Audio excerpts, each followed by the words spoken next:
이번에는 수행 이제 막 시작하신 분들이 몇 분 계셔가지고 인터뷰하기 전에 간단하게 수행하는 방법 몇 가지 좀 말씀을 드리겠습니다. 일단 이제 자선에 대해서 얘기를 하면 자선은 기본적으로 앉아서 알아차림 하는 거예요. 사실 그게 전부예요. 앉아서 알아차림 하니까 좌선이 되는 거예요. 여기서 좌가 앉을 자자고 선이 알아차림 한다, 수행한다라는 의미가 되는 것이거든요. 근데 이제 우리가 오래 앉아 있다 보면 한번 이제 수행을 하면 자선을 하면 최소한 뭐 30분, 1시간 정도 하시잖아요. 그죠? 그렇게 하다 보면 다리가 아프죠. 그렇게 아픈 느낌이 일어날 때 그 느낌 자체를 자연스러운 현상으로 받아들이고 이제 수행을 하는데, 근데 그게 할 수 있는 만큼 그렇게 수행을 하시되 그렇게 하는 것이 너무 힘들게 느껴지면, 그렇게 앉아 있는 자체가 너무 힘들다라고 느껴질 때는 알아차림하면서 자세를 바꿔도 괜찮습니다. 꼭 1시간 동안 그 자세 그대로 부동의 자세로 움직이면 안 된다라고 하는 그런 고정관념을 가지고 수행하실 필요는 없어요. 자선에 대해서. 그거 왜 그런가 하면 수행은 기본적으로 좋은 마음을 기르는 일이잖아요. 그죠? 근데 이게 몸이 너무 아프면 좋은 마음이 일어날 수가 없어요. 그러니까 그 아픈 느낌을 대상으로 보면 되지라고 생각하지만 그건 생각이고, 특히나 처음 수행하시는 분들은 그게 거의 불가능하거든요.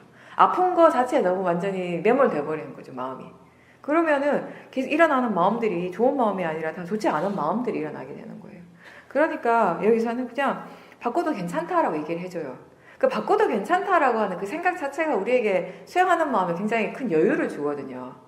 마치 자선할 때 어떤 곳은 절대 자세를 못 움직이게 하는 데가 있거든요. 발가락도 하나 못 움직이게, 꼼짝 못하게 1시간 자선하면 그냥 그 자세 그대로 있어야 되는 거예요. 그때 그 사람이 자세를 바꾸면 그 자선 망친 게 되는 거예요, 거기서는.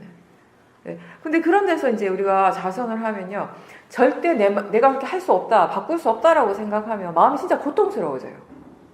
그러니까 하다가 참다가 나중에는 진짜 1분도 10분도 더 못 참을 것 같은, 다리가 막 끊어질 것 같은 그런 고통 속에 있게 되는 거죠. 그러면 그때 그 마음은 그냥 고통 그 자체예요. 수행이고 뭐가 없는 거죠, 사실. 그러니까 너무 고통스러운 그거 전부예요.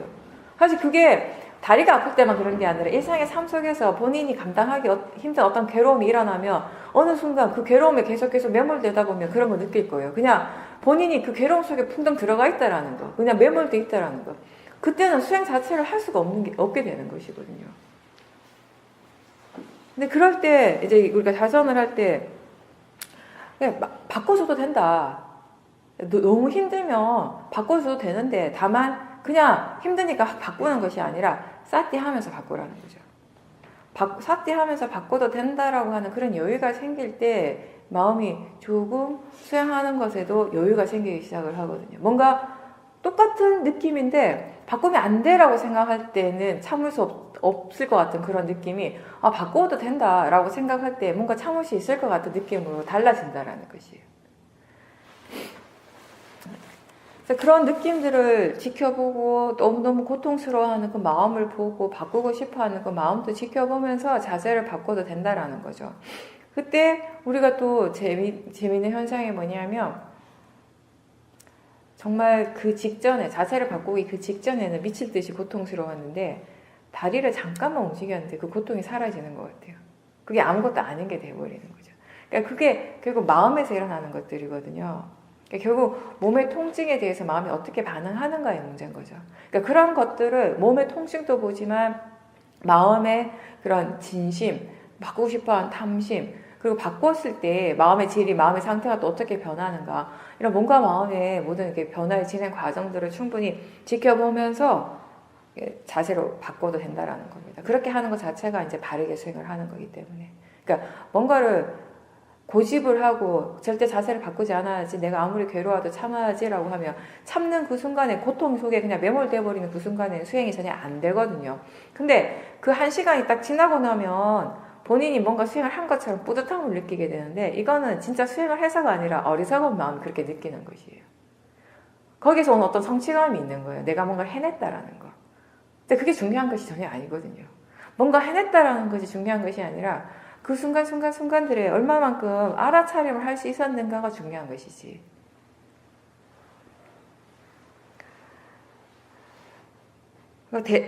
이 자선뿐만 아니라 수행을 하면서 우리가 어떤 대상을 지켜보려고 노력을 하는데 그때 그 대상에 대해서 번뇌가 너무 강하게 일어나가지고 도저히 수행을 할 수 없다면 그때는 그 대상을 계속 붙들고 있으려고 애쓰지 말고 그냥 물러서세요. 한 발짝. 그 대상을 놔도 괜찮아요. 꼭 그 대상을 꼭 봐야 되는 건 아니에요. 그 대상에 굳이 집착할 필요가 없다는 것이죠. 그것 말고 본인이 수행을 할 수 있는 다른 대상을 보면서 마음의 힘을 키우는 것이 훨씬 효과적인 거죠. 훨씬 더 현명한 방법이 되는 거죠. 예를 들어서 어떤 사람을 생각하니까 그 사람에 대한 진심이 너무 강해져 버렸어요. 그 화가 너무 강해가지고 도저히 그 생각을 대상을 도저히 볼 수가 없는 거예요. 근데 우리가 자꾸 이걸 봐야 되는데 라고 생각을 하는 거죠. 이걸 대상으로, 이 생각을 대상으로 봐야지 하고 계속 고집하다 보면 수행은 바르게 되지 않고 오히려 점점 화의 마음만 점점 커지게 되는 것이에요. 본인 스스로 느끼기에 더 이상 여기서 수행을 하기가 진짜 어렵겠다라고 느껴지는 순간 아무리 내가 화를 대상으로 보려고 하고 느낌을 대상으로 보고자 하고 생각하는 마음을 대상으로 보려고 해도 그 내용에 계속 빠지고 화만 계속 커진다면 그때는 잠깐 그것들을 내려놓으라는 거예요. 잠깐 멈추고 소리를 듣는 쪽이라든지 몸의 느낌이라든지 호흡이라든지 이런 대상들을 보면서 마음의 힘을, 사티의 힘을 키우는 것이 훨씬 더 효과적인 방법이라는 겁니다. 무엇이든지 스스로 수행하기 좋은, 사티하기 좋은 대상을 가지고 알아차림을 계속 유지하면서 그렇게 마음의 힘을 충분히 키운 후에 이전에 볼 수 없었던 그 번뇌의 마음을 다시 지켜보는 것. 그런 식으로 이제 수행을 하시면 돼요.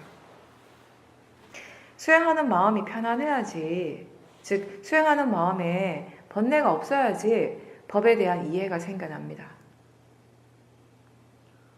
항상 우리가 여기서 편안하게 수행하라고 하는 말의 진정한 의미는 탐심이나 진심 없이 바른 견해로 수행하라는 말입니다. 다리가 아픈 것을 또는 머리가 너무 막 아픈데 다 참고 꾹 참고 1시간을 또는 2시간을 내가 견뎌냈다. 이런 것이 수행의 가치가 아니라는 거죠. 몇 분을 앉아있든 그 앉아있는 시간 동안에 얼마만큼 알아차림할 수 있고 또 그걸 통해서 마음이 무엇을 이해할 수 있었는가, 오력이라고 하는 이런 좋은 마음의 요소들의 힘을 키울 수 있었는가, 이런 것에 항상 중점을 둬야 하는 것입니다. 그리고 우리가 일상에서 생활을 하다 보면은 탐심이나 진심 이런 번뇌가 일어나는 상황들이 많죠. 그럼 그 번뇌의 마음을 어떻게 봐야 하는가, 그런 부분들에 대해서도 좀 정리가 필요합니다. 일단 기본적으로는 어떤 번뇌든지 그 일어나는 것이 마음이라는 걸 아는 거죠. 그럼 마음이 지금 일어나고 있고 그게 대상이고 자연적 이치라는 것을 스스로에게 인지할 수 있어야 합니다. 처음에는 뭔가 화가 났을 때, 예를 든다면 화가 나는 순간 우리는 당연히 내가 화가 났다라고 이렇게 생각하게 됩니다. 근데 사실 화의 마음이 일어나고 있음을 알도록 해야 되는 거죠. 화의 마음이 일어나고 있다라고 이렇게 생각을 한번 해주셔야 합니다. 내가 지금 화가 났다라고 생각을 하고 수행을 하면요, 화가 났다라고 하는 그 화가 난 그 사실에 대해서 다시 또 화가 나게 됩니다.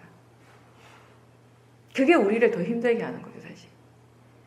화의 마음이 일어났다라고 그렇게 알 때, 그렇게 지켜볼 때는 보는 마음, 수행하는 마음이 그 화에 대해서 동요하지 않게 되는 거예요. 화의 마음이 일어나고 있고 또 그 화의 마음에 느낌이 일어나고 있습니다. 화의 느낌이 일어나고 있습니다. 탐심의 마음이 일어날 때 그 탐심의 느낌이 항상 함께 일어나고 있습니다. 이러한 것들이 우리가 알아차려야 할 대상이 되는 거죠. 그 사람이 대상이 아니라, 그 일이 대상이 아니라 지금 일어나고 있는 그 화 그 자체가 대상이 되는 것이고, 화와 항상 함께 있는 그 느낌이 대상이 되는 것이고, 그 탐심이 대상이 되는 것이고, 그 탐심의 느낌이 대상이 되는 것입니다. 그리고 이렇게 알아차림할 때 지금 일어나는 번뇌에 대해서 뭔가 궁금해하는 마음이 함께 있다면은 사실 그때 우리 그런 사띠를 우리가 더 좋은 사띠라고 얘기를 합니다. 지혜와 함께 있는 사띠라고. 화의 마음은 지금 그것이 일어날 원인에 따라 조건에 따라서 일어나고 있고, 그리고 화의 마음은 지가 해야 될 일을 열심히 하고 있는 중이고, 우리가 해야 될 일은 그것을 지켜보는 것이고, 그렇게 지켜보는 것을 통해서 화라고 하는 것에 대해서 무엇을 얼마나 이해할 수 있는가의 부분인 거죠. 평생 동안 화를 많이 냈잖아요. 탐심도 많이 일으켰잖아요. 심지어 여기 수행하러 와 있는 이 단마숲에서도 탐심이 일어난 적이 있고 화가 일어난 적이 있을 거예요. 그렇게 우리는 끊임없이 번뇌를 일으키고 살아왔습니다. 근데 그런 화에 대해서, 어떤 탐심에 대해서, 어리석음이라고 하는 이 마음의 성질에 대해서 무엇을 얼마만큼 이해하고 있는가, 이제 그런 부분에 좀 더 포커스를 맞추는 것이에요.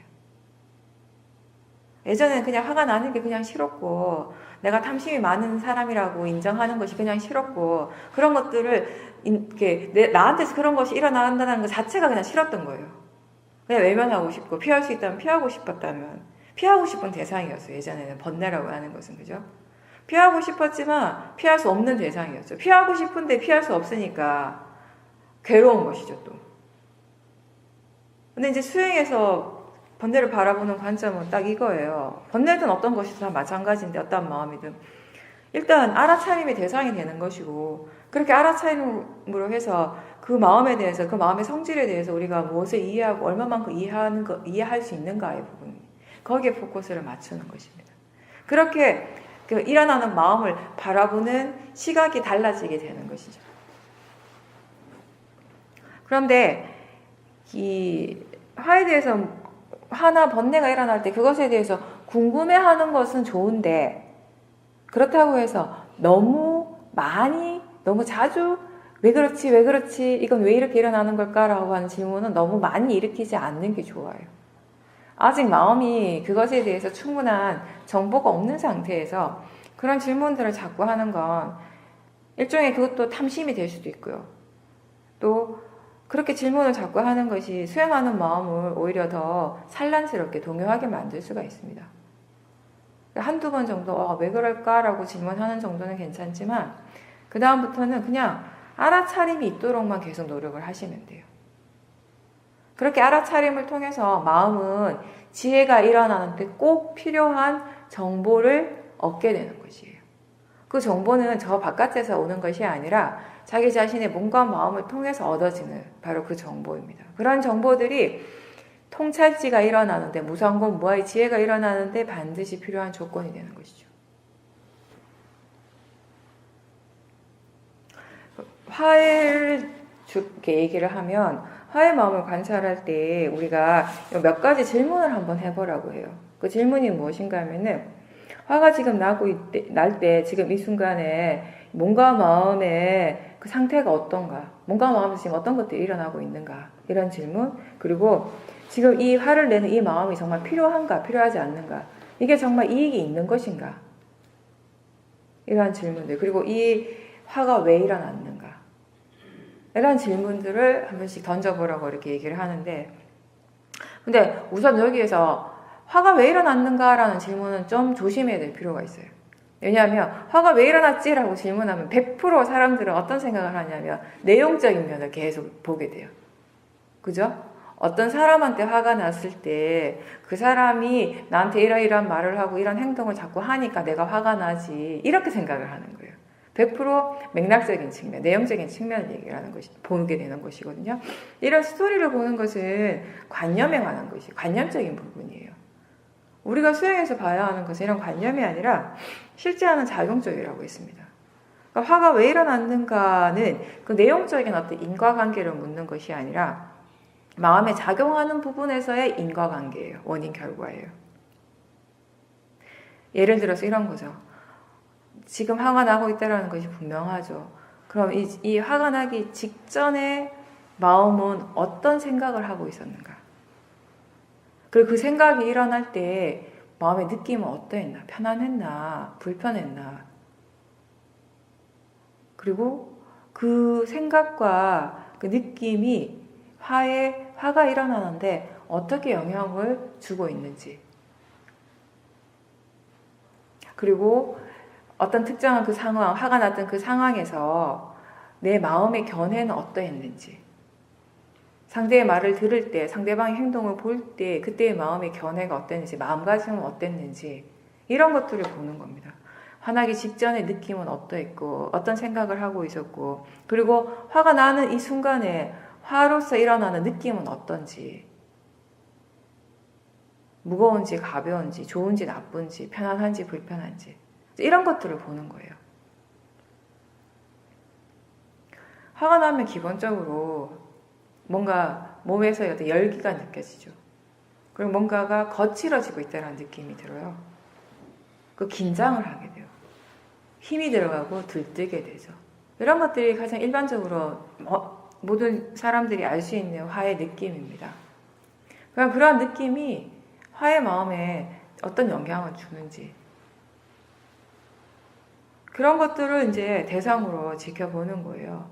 이런 것들을 전체적으로 이렇게 보는 거죠. 이런 느낌이라든지 생각이라든지 마음의 상태라든지 몸의 상태라든지 이런 것들이 이렇게 흘러가는 대로 이렇게 쭉 살펴보면서 그것들 사이에서 일어나고 있는 이런 관계, 원인, 결과의 진행 과정을 본다라는 것이에요. 이런 것이 우리가 화가 왜 일어났는가에 대해서 바르게 지켜보는 것이 되는 겁니다.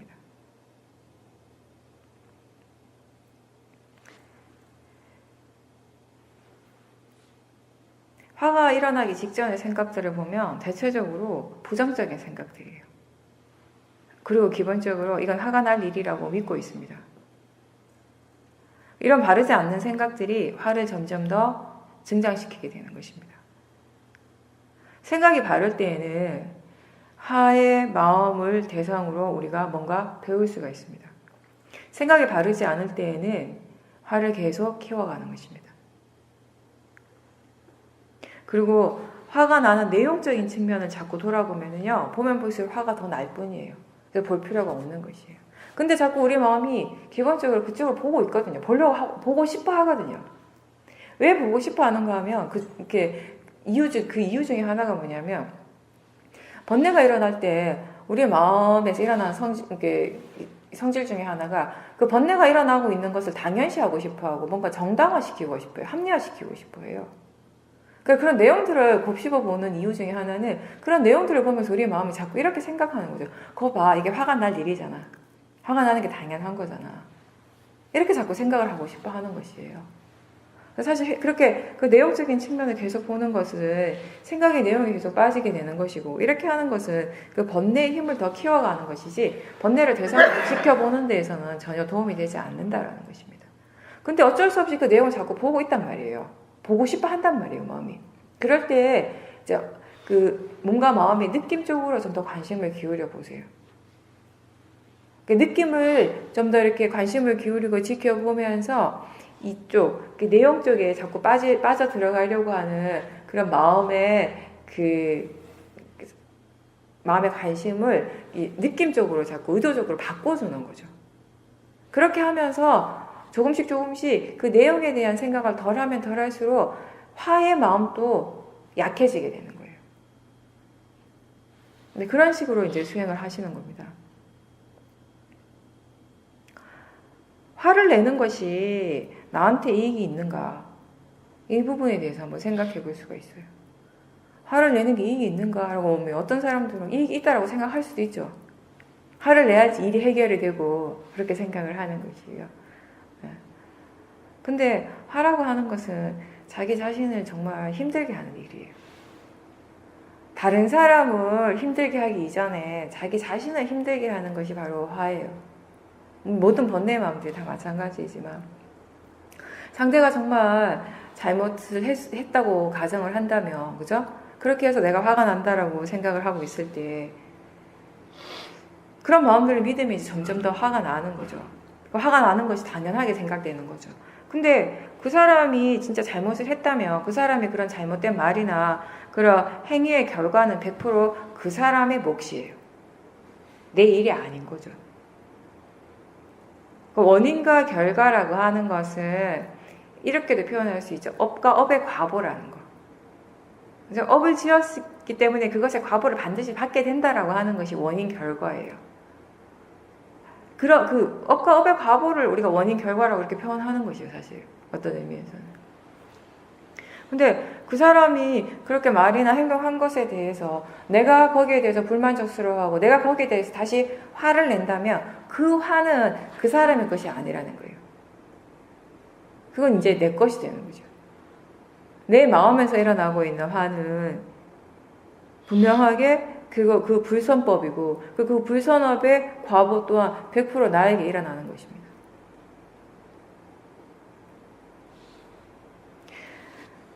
화를 내는 그 자체가 이미 몸과 마음을 지치게 하고 힘들게 하는 것이고, 그리고 화를 내고 있다는 그 사실 자체가 자기 자신의 마음을 더 괴롭게 하고, 또 화의 마음으로서 말을 하고 행동하는 것이 나중에 그 시간이 지나서 보면은 또 본인을 괴롭히게 하는 큰 요인 중에 하나가 되는 것이에요. 그죠? 화를 많이 내봤잖아요. 화가 우리한테 힘든 것 중에 하나가 뭐냐면은, 화를 내고 난 다음에, 화가 사라지고 난 다음에 이미 화는 없어요. 그때 그 화는 없는데 내 마음은 여전히 괴로워요. 왜 괴로운가 보면 많은 경우 화가 났을 때 했던 그 화의 마음으로 했던 말과 행동 때문에 지금의 내가 고통스러워하고 있는 것이에요. 그런 것들을 본다면은 화라고 하는 것이 그런 일련의 그런 과정들, 화가 났을 때 일어나는 그런 모든 과정들, 그런 몸과 마음의 모든 현상들이 나한테 도움이 되고 이익이 되지는 않는다라는 것이에요. 나를 힘들게 하고 괴롭게 만드는 것이지. 화의 마음과 느낌을 대상으로 보는 연습을 많이 해야 됩니다. 왜냐하면 우리 일상에서 그런 것들이 실제로 많이 일어나기 때문에. 한 번 본다고 해서 충분하지 않고 10번 봐도 충분하지 않아요. 어떻게 봐야 되는가 하면 일어날 때마다 봐야 하는 것이에요. 번뇌가 일어날 때마다 번뇌를 지켜보고 그 번뇌의 느낌을 지켜보도록 노력하는 것입니다. 그걸 멈추지 않고 해야지 결국에는 그 번뇌의 그 마음의 성질에 대한 이해가 생겨나는 것이에요. 그렇게 하지 않으면 이해라고 하는 것은 생기기 힘듭니다. 내가 보고 싶을 때만 본다면 이해는 안 생길 거예요. 항상 봐야 되는 거예요. 일어날 때마다. 그리고 화가 날 때마다 수행을 연습한다고 생각을 하십시오. 이제 화가 난다라고 하는 것은 기본적으로 지금 수행하기에 굉장히 좋은 대상이 나타난 것이에요. 생각을 바꾸면, 마음가짐을 좀 바꾸면 마음이 한결 가벼워져요. 화가 날 때 또 정말 힘들다, 괴롭다라고 생각하기보다는 수행에 좋은 대상이 나타났구나, 한번 수행을 해야겠다라고 생각할 수 있다는 것이죠. 근데 그렇게 생각하는 것만으로도 우리의 마음이 조금 가벼워지거든요, 사실. 그렇게 한번 화에 대해서 한번, 그리고 다른 번뇌의 마음에 대해서 한번 수행을 해보십시오.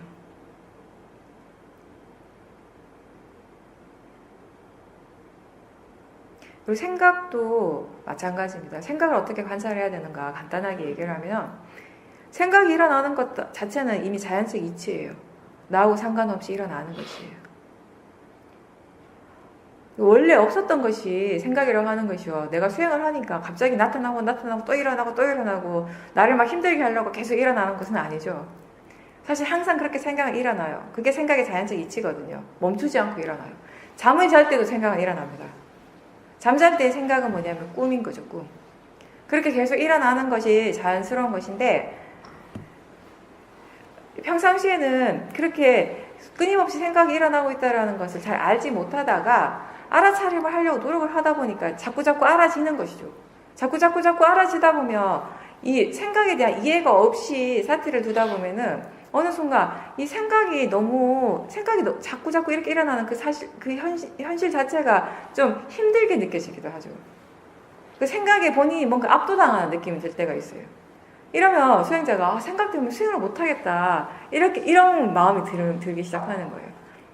근데 그거 왜 그런가 하면요, 생각 때문에 수행을 못하는 것이 아니라 생각이 대상이라고 알지 못하고 생각이 일어나는 것이 자연적 이치라는 것을 이해하지 못하기 때문에 수행을 못하는 것이에요.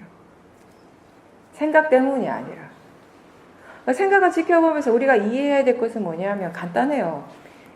그 생각 또한 마음이라는 것을 이해하는 거예요. 지금 마음이 일어났다라고 아는 것입니다. 생각이 일어나는 순간. 그 생각이 대상이고 자연적 이치라는 것을 이해하는 것이죠. 그게 우리가 생각을 통해서 이해할 것들입니다. 근데 이제 처음에는 생각을 지켜보라고 하면 보기는 봐요. 보긴 열심히 보는데 다 뭘 보는가 하면 생각의 내용을 보고 있는 것이죠. 그 생각의 내용은 100% 관념이죠. 우리가 봐야 할 것은 관념이 아니라 실제라는 거예요. 실제. 그 순간의 실제는 뭐냐면 생각 속의 그 내용이 아니라 생각하고 있다는 그 사실 그 자체예요. 생각하는 그 마음 그 자체라는 것이에요. 이 생각하는 마음, 이 실제가 항상 생각의 내용을, 그 스토리를 만들어내고 있죠. 이 두 개가 항상 함께 일어나요. 그것은 마치 지금 우리가 보고 있잖아요. 그죠? 보고 있다라는 그 사실이 분명하죠. 봄이라고 하는 거 지금 누구에게나 다 일어납니다. 그죠? 봄 그 자체가 일어나고 있기 때문에 우리가 뭘 알 수 있는가? 우리 마음이 뭘 아는가 하면은 사람이 있다라는 걸 알아요. 여기가 법당이라는 걸 알죠. 불상이 보인다라는 걸 아는 것이에요. 시계가 있다라는 걸 아는 것이죠. 이런 관념적인 것들을 마음이 어떻게 아는가 하면 봄이라고 하는 실제가 지금 분명히 일어나고 있기 때문에 아는 것이에요. 이렇게 관념과 실제는 항상 함께 일어나고 있습니다. 그렇게 함께 일어나고 있을 때 우리의 마음은 자동적으로 관념만을 향하고 있어요. 지금 계속 얘기했듯이 지금까지 수행을 하기 이전에 우리의 마음이 이 세상을 어떻게 인식하고 있는가라고 했을 때 우리 마음이 인식하는 세상의 전부는 관념적인 세상인 것이죠. 근데 그렇다고 해서 그 순간에 실제가 없었냐? 그건 아닌 거죠. 실제가 분명히 일어나고 있었기 때문에 그런 관념들을 마음이 알 수가 있는 것이죠. 봄이라고 하는 실제가 일어나지 않는데 사람이 있고 시계가 있다는 거 어떻게 알겠어요? 봄이라고 하는 실제가 일어나고 있기 때문에 그런 관념들을 알 수 있게 되는 것이죠.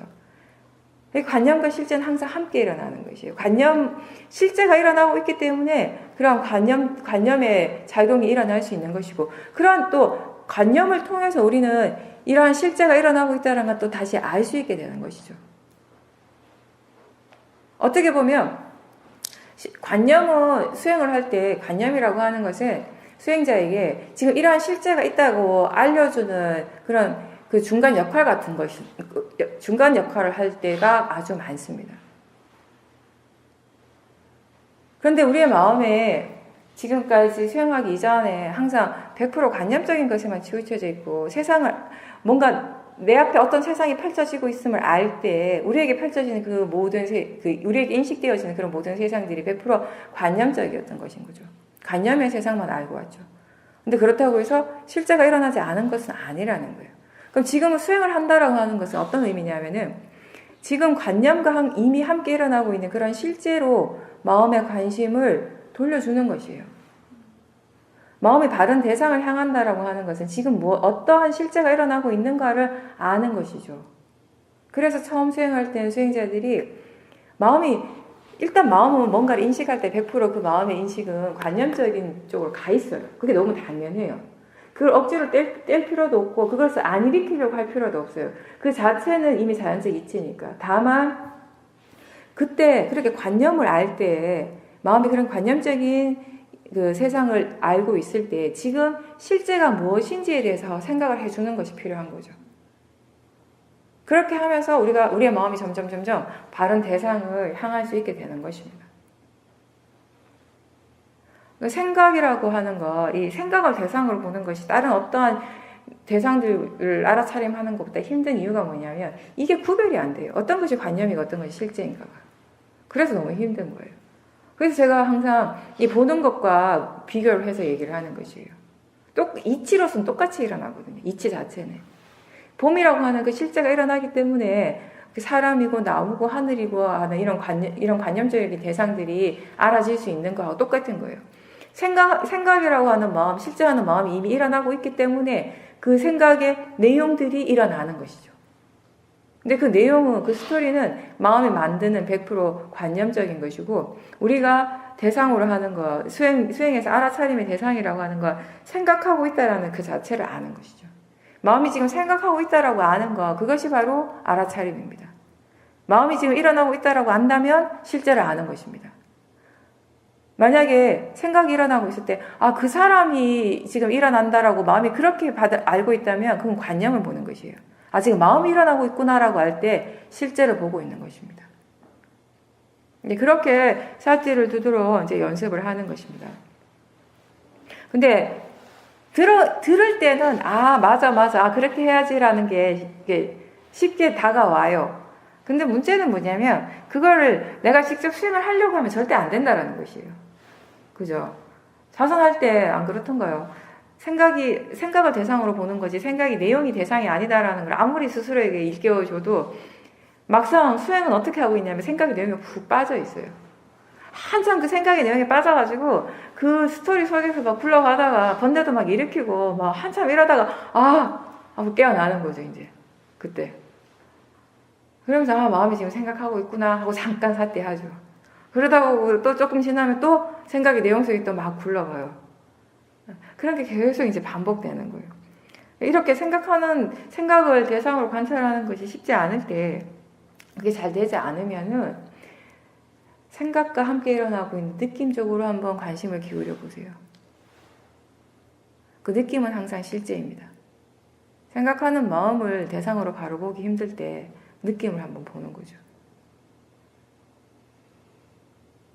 느낌이 지금 편안한가, 불편한가, 불안해하는가, 무서워하는가, 좋아하는가, 싫어하는가 이런 느낌들을 대상으로 계속 지켜보고 그런 느낌에 관심을 집중하다 보면은 생각의 내용에 대해서 마음을 좀 잊어버리게 돼요. 그 느낌을 어느 정도 지켜보다가 삿대가 좀 되어지면 그때 다시 생각으로 돌아와서 그 생각을 관찰하려고 또 노력을 하는 거죠. 그런 식으로 대상을 이렇게 왔다 갔다 하면서 수행하는 것을 처음에는 자꾸 연습을 해 보십시오. 처음에는요, 수행을 한다라고 하는 것이 어떤 의미에서 제가 아침에도 인터뷰할 때 얘기했지만 수행할 줄 아는 지혜가 가장 필요하다고 했어요. 그죠? 그 수행할 줄 아는 지혜가 처음에는 약간 좀 방법적인 측면을 익히는 것이에요. 사실. 그러니까 이런 경우는 수행을 어떻게 해야 되지? 저런 경우는 수행을 어떻게 해야 되지? 번뇌를 관찰한다라는 건 어떤 식으로 해야 되는가? 생각을 관찰한다라는 건 어떤 식으로 해야 되지라고 어떤 방법적인 측면에 대한 정보가 많이 필요한 거죠. 그리고 그거를 스스로 수행을 할 때 자꾸 적용을 시키려고 연습을 하는 거예요. 그런 연습을 통해서 점점 마음의 힘이 좋아지면서 지혜가 생기면 그 다음에는 이제 방법이 아니라 마음이 뭘 이해하는가 하면 이치를 이해하는 거죠. 이치. 수행의 이치. 이게 통찰진 거죠. 방법을 아는 것하고요. 수행하는 이치를 이해하는 것하고는 차원이 다른 것이거든요. 수행하는 이치를 이해하게 됐을 때 방법을 알 때는 그 방법은 딱 여기에만 적용이 돼요. 그것 말고는 안 돼. 그래서 다른 대상이 딱 나타나면 수행을 못 해요. 마음의 상태가 조금만 달라지면 수행이 잘 안 돼요. 근데 수행의 이치에 대한 이해가 생기면 이런 통찰치가 생기면 상황이 좀 달라져도 대상이 달라져도 마음의 수행을 계속 하게 되거든요. 그런 차이가 있죠. 처음에는 이런 방법적인 측면, 이럴 때 수행을 어떻게 해야 되고 저럴 때 마음을 어떤 식으로 기울여져야 하는가에 대해서 많이 듣고 자꾸 적용을 시키는 연습을 하는 거예요. 훈련을 하는 거예요. 처음에는. 어떻게 보면 약간 기계적으로 느껴질 수 있지만 계속 훈련하셔야 돼요. 그런 것들을 통해서 이치를 터득하는 것이거든요. 그런 다음에는 이치가 이해되어지고 나면 딱히 일부러 훈련할 필요가 없죠. 그때는 그 지혜, 그 통찰의 지혜가 가는 대로 따라가면 돼요. 그런 식으로 이제 수행을 해 나가시는 겁니다. 우리가 뭔가 바른 것을 얘기해요. 수행은 발음에 대한 얘기거든요. 그 바르다라고 얘기를 할 때 그 일어나는 그 자체로서 바른 것, 선법일 때, 선법의 마음은 바른 마음이죠. 그죠? 그 이미 일어나는 그 자체로서 그 바른 것뿐만 아니라 우리에게 바름이라고 하는 건 바르지 않은 것이 일어났을 때 그것이 바르지 않다라고 분명히 아는 그것 또한 바름입니다. 이게 수행에서 많은 가치를 가지는 부분이에요. 뭐냐면 많은 사람들이 수행을 할 때, 청수행할 때 무조건 좋은 마음만 일어나는 것이 좋은 수행이라고 생각해요. 수행을 잘하는 것이라고 생각을 하죠. 근데 그건 불가능하거든요. 처음부터 다 좋은 마음만 일으킬 수 있다면 그 사람 수행할 필요가 없어요. 사실 그냥 살면 돼요. 그게 안 되니까 수행을 하죠. 내가 아무리 수행을 잘 하려고 노력해도 우리에게 일어나는 건 선법보다 불선법이 나는 게 우리의 현실이에요. 그때 발음이라고 하는 건 뭐냐면요, 그 불선법이 일어나고 있음을 대상으로서 알아차림하는 거, 그게 발음이에요. 그렇게 수행을 하고 있다면 아무것도 문제될 것이 없어요. 근데 사람들은 지금 일어나고 있는 쪽, 지금 마음에서 일어나고 있는 그것에서, 그 결과적인 것에만 너무 가치를 두거든요. 지금 불선법이 일어나고 있다는 그 사실에만 너무 중점을 둬버리면 좋은 마음이 일어나기가 힘들죠. 근데 그런 불선법이 일어나고 있음을 아는 쪽을 한번 보셔요. 그렇게 번뇌가 일어나고 있음을 아는 이 마음은 선법의 마음이라는 것을 기억하시라는 거예요. 이 선법의 마음을 자꾸 일으키는 것이 수행입니다. 불선법의 마음은 지가 일어나요. 지 이치대로. 그러면 내버려 두세요. 우리가 해야 될 것은 그 불선법의 마음이 일어나고 있음을 아는 이 선법의 마음을 계속 일으키도록 노력하는 게 바른 노력이에요. 수행이라고 하면 이 불선법이 일어날 때, 번뇌가 일어날 때 이 번뇌 자체에 대해서 내가 막 뭘 어떻게 하는, 대상 속에 내가 말 어떻게 하는 것이 아니라 이쪽 선법의 마음을 자꾸 일으키려고 노력하는, 이쪽에 적극적으로 많은 노력을 기울이는 것이 수행이에요. 그렇게 함으로 해서 이 선법의 마음의 힘이 좋아지면 좋아질수록 그 결과가 뭐냐면 이 불선법의 마음의 힘은 자연스럽게 약해지거든요. 이게 모든 마음의 이치예요. 자연적 이치예요. 그래서 수행은 항상 이 선법을 기르도록 노력하는 일. 지금 이미 불선법의 마음이 바르지 않는 마음이 일어났다 하더라도 그것이 바르지 않는 마음이라는 걸 분명하게 알고 그게 대상이고 자연적 이치라는 것을 분명하게 아는 마음은 바른 마음이라는 것. 이 마음을 자꾸 키워가는 것이 바른 수행이라는 것을 기억하고 수행을 하십시오. 여기까지 하고 이제 인터뷰하겠습니다.